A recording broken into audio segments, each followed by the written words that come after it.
Hola amigas y amigos de La Encuesta es lo mío, yo soy Ana Arroyo y hoy tenemos un episodio dedicado a abordar uno de los temas más importantes para crear conciencia este 8 de marzo, Día Internacional de la Mujer, y reconocer la importancia de la mujer en el contexto de nuestra historia, por la lucha de nuestros derechos políticos, sociales y económicos, y con ello luchar por un mundo igualitario, libre de violencia y discriminación. Y para esto nos acompaña la senadora Marta Lucía Mitchell, quien es licenciada en Pedagogía por la Universidad Panamericana, maestra en Educación para la Paz y los Derechos Humanos. También la senadora es una mujer comprometida con los derechos de las mujeres, fundando organizaciones como el Movimiento Progresista. Ha sido nominada también a Premio Nobel de la Paz por la Asociación 100 Mujeres, integrante del Movimiento Mujeres en Plural, fundadora del Centro de Derechos Humanos Hermanas Mirabal, y así como ha sido también diputada federal, directora general del Instituto de las Mujeres del Distrito Federal de 2006 a 2012, y actualmente es presidenta de la Comisión de Igualdad de Género aquí en la Cámara de Senadores.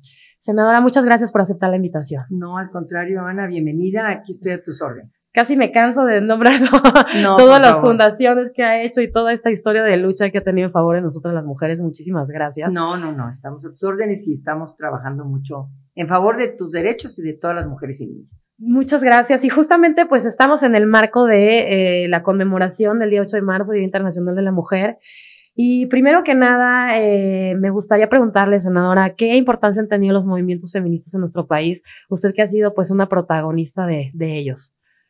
Bueno, yo creo que el movimiento feminista, y como bien dices tú, es un solo movimiento, pero hay varios feminismos. Pero lo más importante es que el feminismo plantea la desigualdad, señala la desigualdad que hemos vivido históricamente las mujeres, en la justicia, en la alimentación, en los salarios, en la salud, en las oportunidades, al interior de las familias. Esto lo ha puesto sobre la mesa el feminismo y les ha dicho a los países del mundo mundial, les ha dicho, está en la Constitución que somos iguales, pero no es cierto. En la realidad hay una desigualdad histórica que está atentando contra nuestra vida, contra nuestra integridad, contra nuestra dignidad, contra nuestra salud, y por ello el feminismo contribuye a poner sobre la mesa esa desigualdad.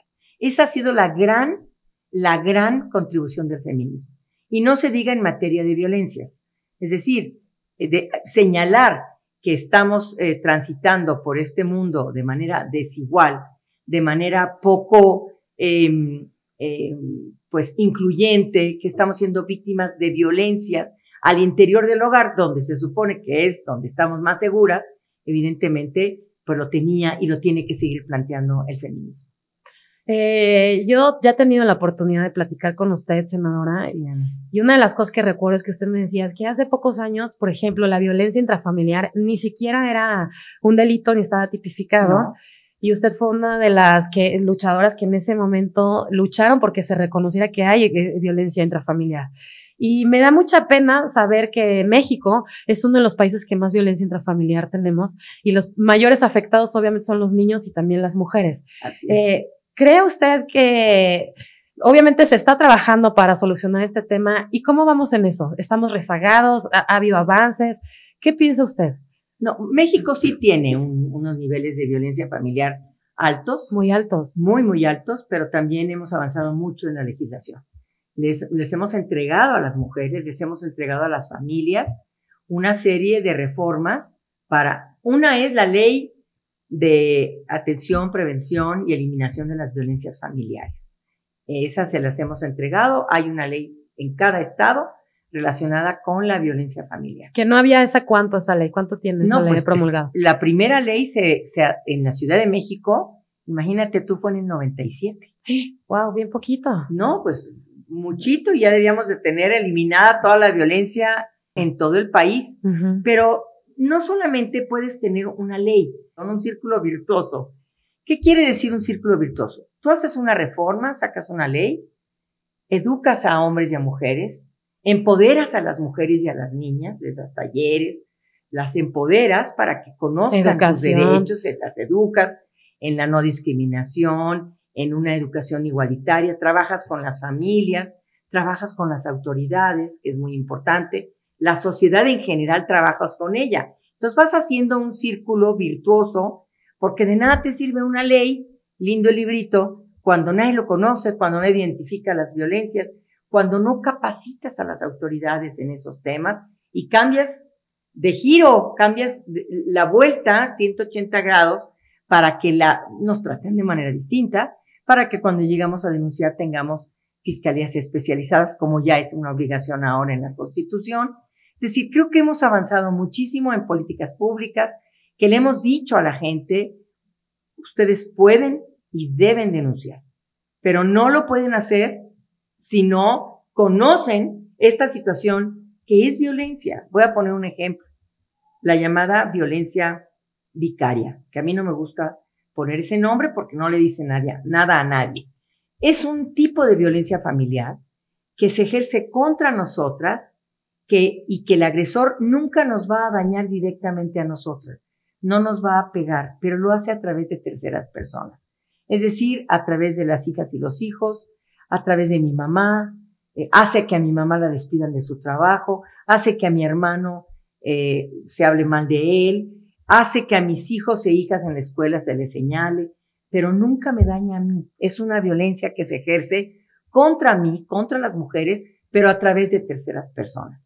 Este tipo de avances que hemos hecho son muy significativos, pero no solamente damos el remedio, sino también un trapito.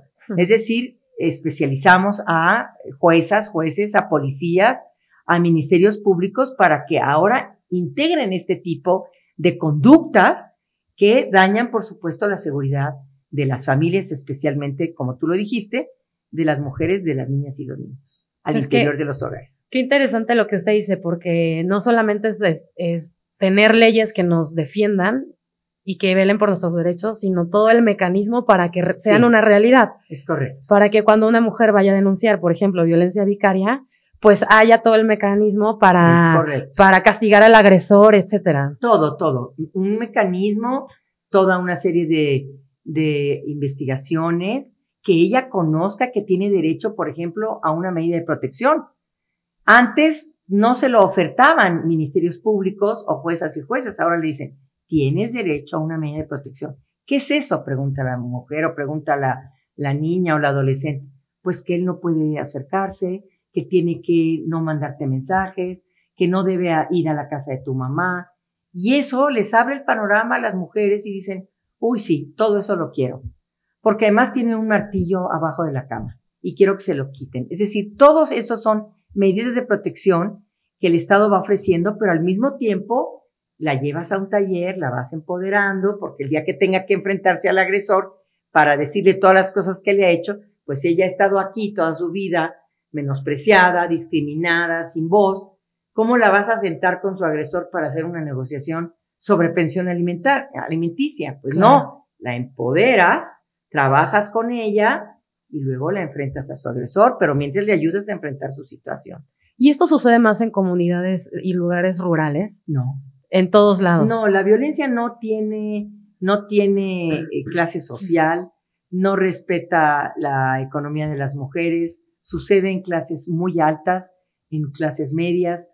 La violencia contra nosotras está en todas las clases sociales, en todos los estratos, y por supuesto está provocando lo que llamamos la desigualdad estructural. ¿Qué es la desigualdad estructural? Que no solamente, no se trata de eliminar la discriminación y tener las mismas oportunidades, sino que la desigualdad estructural habla de que esa mujer, además de ser mujer, es indígena.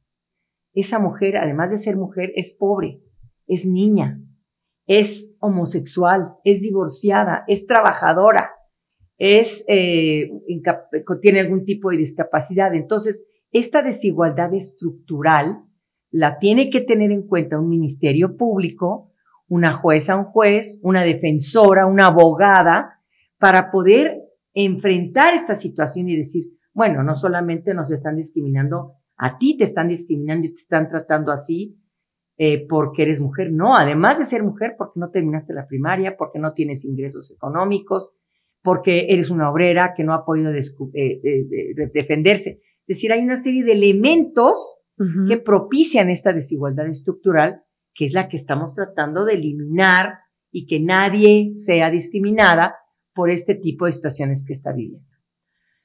¿Cómo influye el feminismo en la agenda de la política en nuestro país? Se lo pregunto porque también creo que estamos viviendo tiempos muy interesantes donde por primera vez tenemos a una mujer presidenta, para empezar. En la Cámara de Senadores también hay mucho más mujeres y en la Cámara de Diputados también. Y eso también ha sido parte de la lucha feminista y de leyes muy recientes donde en estas leyes se establecen la equidad de género y la paridad. ¿Cómo ha sido este logro y qué significa para nosotras, las mujeres y los ciudadanos, que ahora el gobierno de nuestro país esté basado en la equidad? Mira, el feminismo lo que ha hecho es llevar de la mano a los gobiernos. Hay gobiernos que se han dejado llevar de la mano y hay gobiernos que nos han ignorado, nos han discriminado, nos han encarcelado y nos han ofendido. En el mundo. En este país, el presidente Andrés Manuel López Obrador anteriormente y ahora la presidenta Claudia Sheinbaum se han dejado llevar de la mano del feminismo. Entonces le hemos planteado una serie de demandas, una serie de situaciones que atentan contra nuestra dignidad. ¿Qué hace Claudia Sheinbaum Pardo, presidenta de México, primera presidenta de México, cuando llega? Su primera iniciativa, la primera, es, primero en su discurso del 1 de octubre, bueno, nos hizo llorar a todas porque dijo, no llego yo, llegamos todas. Presidenta con A, es decir, incorpora un lenguaje incluyente y dice, a ver, no, a mí no me costó cualquier trabajo llegar, me costó mi trabajito. Entonces es presidenta con A y rompemos con el de la presidente. No, es presidenta con A, que tiene un simbolismo muy significativo porque el lenguaje incluyente es parte de nuestra revolución feminista. Y porque llevamos todos los años de la historia de México diciendo presidente. Claro, ¿no? Porque además, mira, lo que no se nombra no existe. Si tú todo el tiempo dices niños y no dices niñas y niños, no traes a la mente a las niñas que han sido discriminadas, mal alimentadas, sacadas de la escuela, que se dedican a cuidar a viejitos en las casas, y no traes a la mente de la sociedad la desigualdad de las niñas. No es moda, no es que hay que flojera niñas y niños, no, es traer a la mente esta visión antropológica, esta justicia para las mujeres.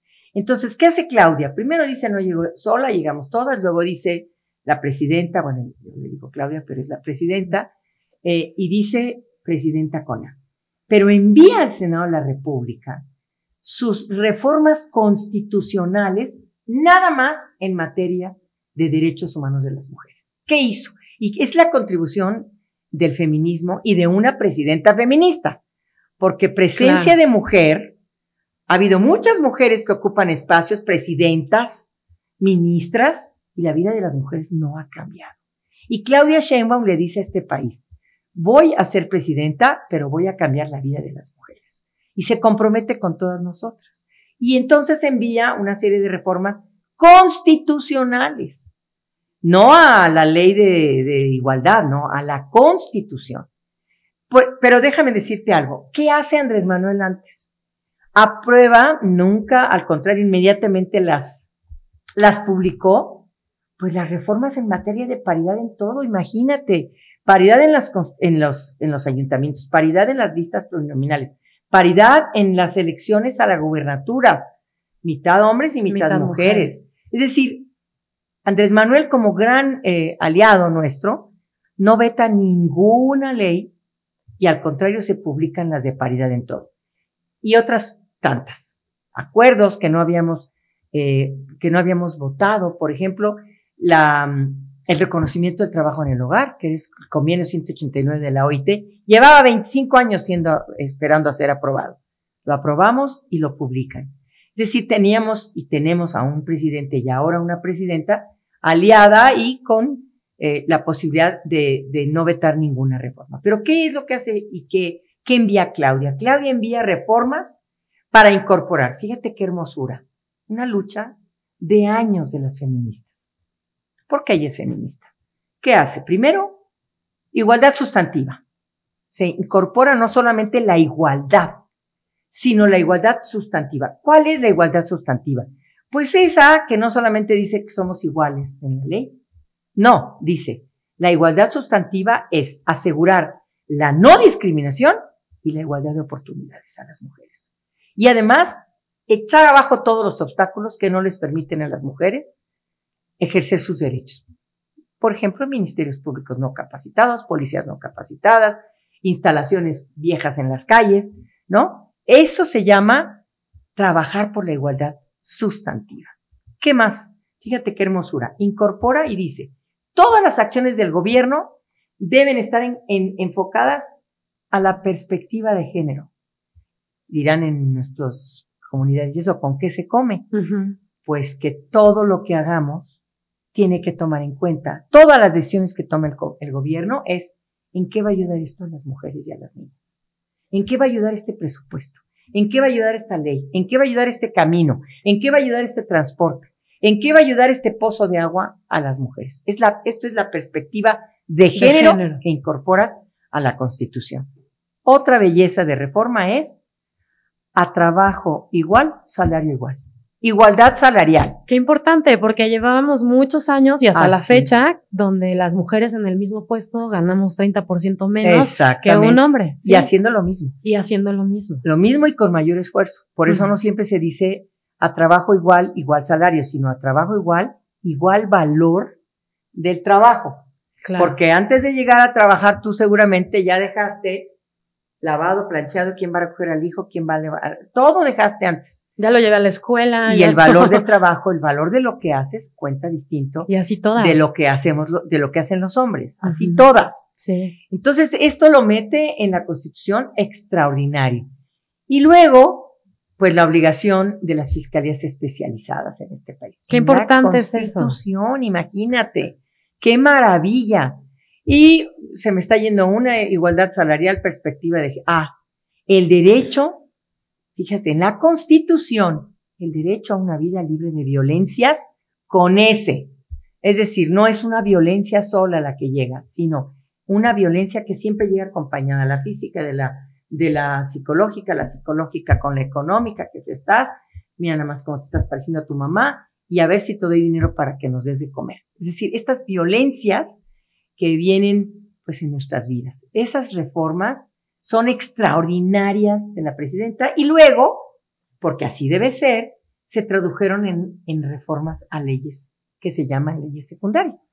La ley de igualdad, la ley de la Secretaría de Seguridad, la ley de seguridad y protección ciudadana. Imagínate que vamos a tener por primera vez en este país, pues vamos a tener un registro de las medidas de protección que se le dan a Luis López, y Luis López va y se le otorga una medida de protección en contra de Luis López a Malu Mitchell y resulta que queda en un listado. Y ese Luis López queda en una lista nacional. Y si se va a agredir a otra persona de Aguascalientes a Zacatecas, ese Luis López ya está bien registradito como una persona que se le prohibió llegar a una casa, que no enviara mensajes, etcétera. Igual a los deudores alimentarios. Igual, ¿no? Igual. Pero esto lo tenemos que avanzar, hay que darle presupuesto a estas leyes secundarias. En fin, yo creo que incluso incorporamos un nuevo término en la Ley de Igualdad de lo que es la discriminación, porque era una definición chiquita, nombre, le hicimos grandota, y metimos muchas razones por las cuales no se puede discriminar a nadie, sobre todo a las mujeres. Sobre todo a las mujeres. Senadora, en el tema de seguridad, nosotros levantamos encuestas también en Grupo Impacto, somos una casa encuestadora además del podcast, y le preguntamos a las mujeres en la conmemoración del 8 de marzo, ¿qué tan segura consideras que está la mujer en nuestro país? Y es el 60% que nos dice, estamos de poco seguras a nada seguras. Entonces, sí hay avances, como usted nos los está mencionando. Sin embargo, las mujeres todavía nos sentimos inseguras en nuestro país. ¿Qué nos puede decir al respecto? Bueno, sí, lamentablemente, mira, conforme avanza el empoderamiento de las mujeres, pues vamos pisando los callos del patriarcado. La gente, los hombres están preocupados, porque las mujeres pues ya no permitimos que se lean nuestros teléfonos, ya no permitimos que nos alcen la voz, ya no permitimos que castiguen a nuestros hijos e hijas, ya no les permitimos que digan, no, es natural, tú lava los trastes, tú limpia. No, ya no lo permitimos. ¿Qué es el patriarcado, de acuerdo a usted? Me interesa saber el patriarcado es su opinión. Un trato mejor a los hombres. Es una supremacía para darle mayor importancia a lo que hacen los hombres, educarlos de manera distinta, es ejercer la violencia contra nosotras, es silenciar a las mujeres, es no permitir que los hombres realicen una serie de actividades que salgan de los roles de género que la sociedad ha dicho que por ser hombre le corresponden y por ser mujer le corresponden. Entonces el patriarcado lo que quiere hacer es dominar a las mujeres, silenciar a las mujeres, matar a las mujeres. Controlar a las mujeres. Controlar sus cuerpos, controlar sus vidas, controlar su salario, controlar su libertad. Y es, de alguna manera, pues la sociedad patriarcal es la que le da más voz a los hombres, de 128 senadoras y senadores, pues 125 hombres y 3 mujeres, por ejemplo. Esa es una sociedad patriarcal que no permite el avance de las mujeres, que no permite que las mujeres decidan sobre sus vidas. Eso es un patriarcado. Y que no ocupemos puestos de decisión y que no levantemos nuestra voz, eso es un patriarcado. Entonces, y llevado a la máxima expresión sería el feminicidio, los feminicidas, por ejemplo. La mayor expresión de violencia son los feminicidios. Y tiene que ver con este patriarcado. Es decir, con esta supremacía de los hombres, de los derechos de los hombres, bueno, si es que son derechos, sobre las mujeres. Ok.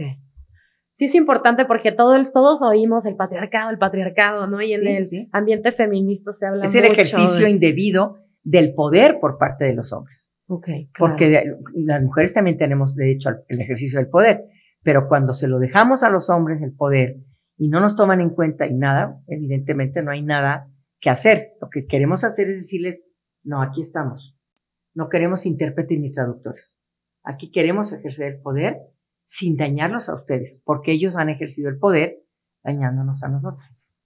¿Cómo ha sido este camino para usted? Porque fíjate que muy bien. Ahora es un momento diferente, pero hace unos años decirle a un hombre que teníamos derechos, que la mayoría eran hombres en los puestos de poder y de decisión, ha sido debió difícil. Haber sido muy complicado. Pero se dejaron llevar. La Constitución, las reformas en materia de paridad, el grupo parlamentario de Morena fue el que menos inconvenientes vio.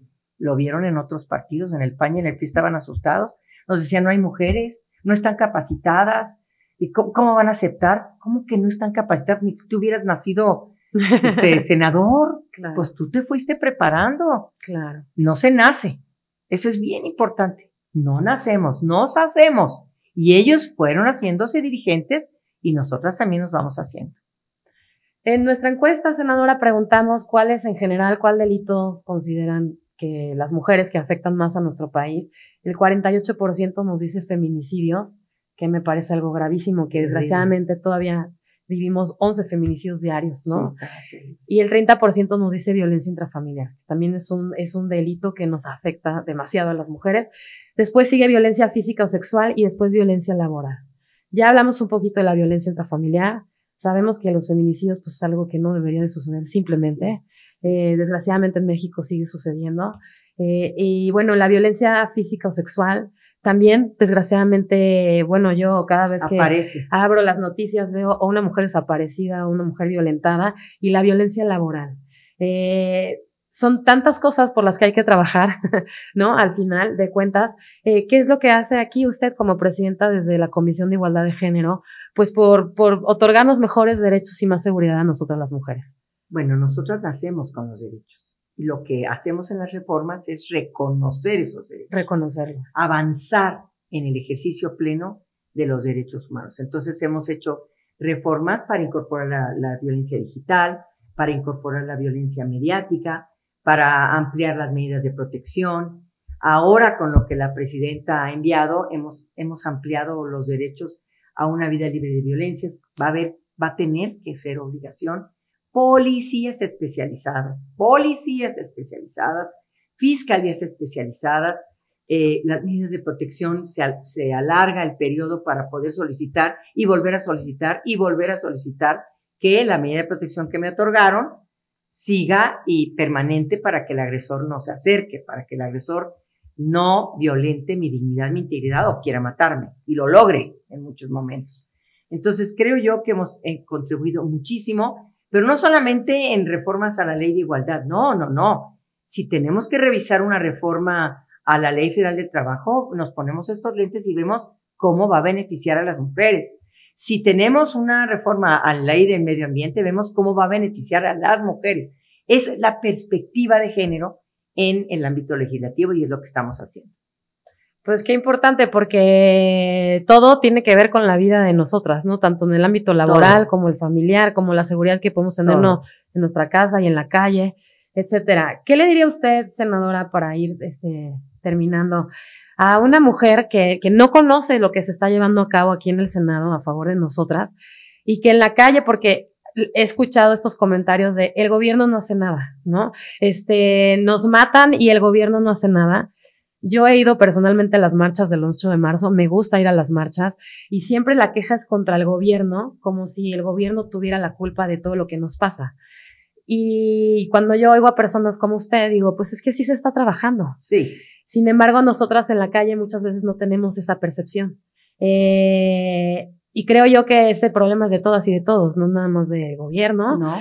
Y nosotras como aparte. ¿Qué les diría? Porque yo sé que usted en su historia alguna vez fue también, no siempre ha estado en el gobierno, también sufrió y luchó por estas desigualdades. ¿Qué nos puede decir de esto? Bueno, yo les quiero decir que no es responsabilidad únicamente del gobierno trabajar en contra de las violencias, a favor de los buenos salarios, a favor de la dignidad, de la educación, de la salud de las mujeres.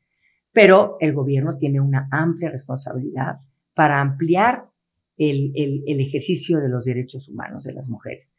Yo les quiero decir que el 8 de marzo es una oportunidad, sí, para levantar nuestra voz y levantar la ira que tenemos por la prima que violaron y desaparecieron, pero también es una oportunidad para agradecer el gran avance, el legado de grandes mujeres feministas que desde el 1917, desde el siglo pasado, contribuyeron levantando su voz para decir, quiero métodos anticonceptivos. Fue el Congreso Feminista del 17, queremos educación y queremos votar. Imagínense qué valentía de estas mujeres.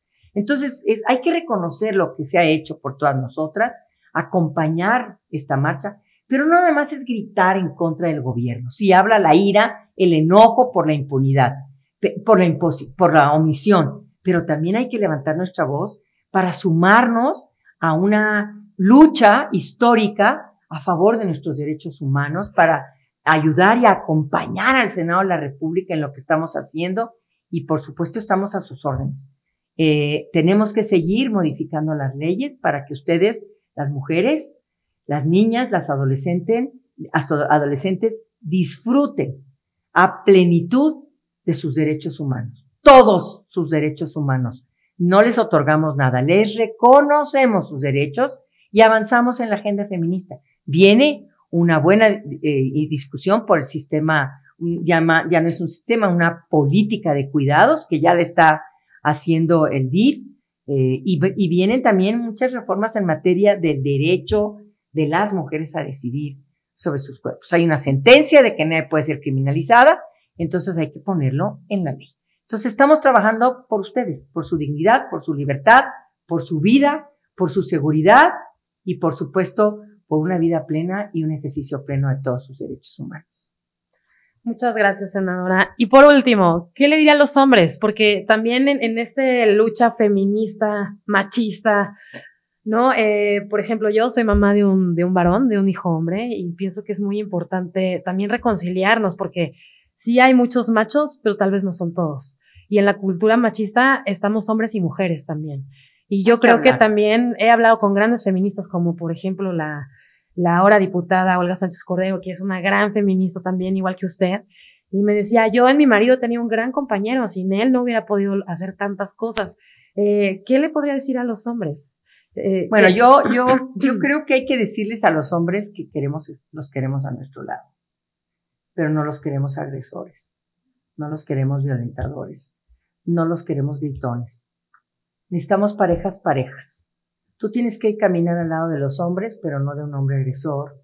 Pero además hay que reconocer que a los hombres también se les ha educado de manera discriminada. Se les ha educado a no llorar, se les ha educado a gritar, se les entregan pistolitas. Han sido educados de manera distinta a nosotras. A nosotros nos enseñan a competir, y mucho. Y a los hombres pues, les educan de otra manera. Hay que entender esa educación y hay que caminar a su lado, pero siempre con dignidad. Siempre no repitiendo lo que tanto nos dolió. No se trata de que ahora nosotros, como dicen, peguemos. No. Se trata de caminar al lado para construir una pareja, para no presentar a tu dispareja, pues presentas a tu pareja. Y hablas con tu hijo, como lo hace Ana, cualquiera. Los hombres tienen que aprender que hay nuevas maneras de relacionarse con nosotras. Ay, es que ya no las podemos voltear a ver. Pues no, ¿cómo ves? Relaciónense con nosotras de otra manera. No pasa nada. Al contrario, se humanizan todavía más, echan abajo estos roles, esta manera que les han dicho que es cómo es ser hombre gritón, violento, y aman, porque los hombres sufren mucho cuando son agresores y hacen sufrir a mucha gente. Entonces les queremos decir que los queremos a nuestro lado, por supuesto, pero también hay que relacionarse con nosotras de una manera distinta. Desde el respeto. El respeto. La igualdad. Nada de que, cállate, nada de decirle a los hijos y a las hijas, porque todo es educación. No les podemos andar diciendo, cállate porque ahí viene tu hermano, sirve a tu hermanito. Es que él es hombre, él puede hacer. No. La única diferencia que tenemos es el cuerpo, y de esa diferencia sexogenital no podemos generar diferencias sociales, diferencias de trato, diferencias en educación. Se acabó. Vamos a educar a la sociedad también para que nos relacionemos de manera distinta. Y tenemos una mala noticia a los hombres, las mujeres nos estamos empoderando. No se queden atrás.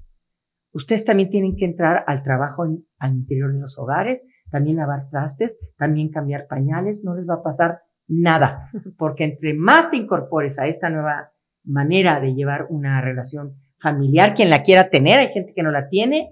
Yo sí tengo a mi lado a un hombre que adoro, pero no por eso soy feminista. O sea, soy porque me puse una meta y él acompañó mis decisiones. Y hay muchas mujeres que no tienen a su lado a ninguna pareja y son extraordinarias mujeres. Entonces, tiene que ver con esta nueva relación, con romper los estereotipos de lo que nos dijeron que es ser hombre y de lo que es ser mujer, y construyamos juntas una sociedad igualitaria. Wow, muchas gracias. No, gracias a ti, Ana. Gracias, Ana, por su tiempo, por sus conocimientos. Saludos a tu hijo. Muchas gracias. Y bueno, usted es una amiga de nosotros. Me encantaría volver a platicar más adelante. Con mucho gusto. Porque siempre que platico con usted, aprendo muchas cosas. Qué bueno, mi querida Ana. Estamos para eso. Gracias, senadora. Gracias a ti. Amigos y amigas de La Encuesta es lo mío, muchísimas gracias. Nos vemos la próxima semana como siempre. Les mando un saludo y que estén todo muy bien. Bye, bye.